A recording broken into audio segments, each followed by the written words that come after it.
Show Parineeti की कहानी में फाइनली आने वाला है 20 साल का लंबा लीप और इस लीप के बाद की कहानी आधारित होने वाली है परी की बेटी पर, जहां पर हाल फिलहाल के ट्रैक में आप सभी देख रहे हैं कि परी की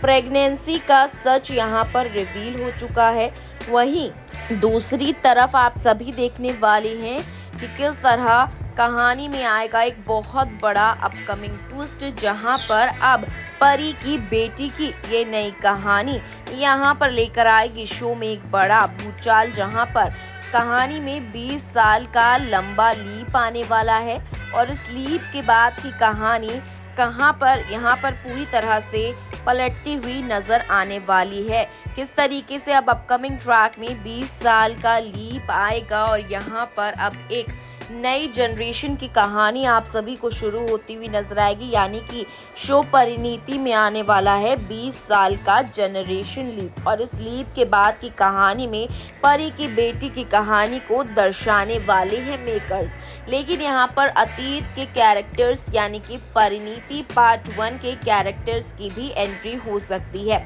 यानी कि नीति की एंट्री तो इस शो में होकर ही रहने वाली है। तो अपकमिंग ट्रैक में आप सभी देखने वाली हैं कि किस तरह 20 साल का लंबा लीप कहानी को पूरी तरह से पलट देगा। परिणीति पार्ट 2 में आएगा जबरदस्त ट्विस्ट, जहां पर परी की बेटी की कहानी को यहाँ पर आधारित किया जाएगा। अब अपकमिंग ट्रैक में किस तरीके से यहाँ हाल फिलहाल की कहानी में आप सभी ने देखा कि परी की प्रेगनेंसी का सच संजू के यानी कि राजीव के सामने रिवील होता है और नीति भी जान जाती है ये बड़ा सच, जिसके बाद वो परी के बच्चे को लाख कोशिश करती है जान से मारने की। अब देखना होगा इंटरेस्टिंग कि परिणीति पार्ट 2 का ये जनरेशन लीप लेता है कहानी में कौन सा बड़ा और इंटरेस्टिंग मोड़।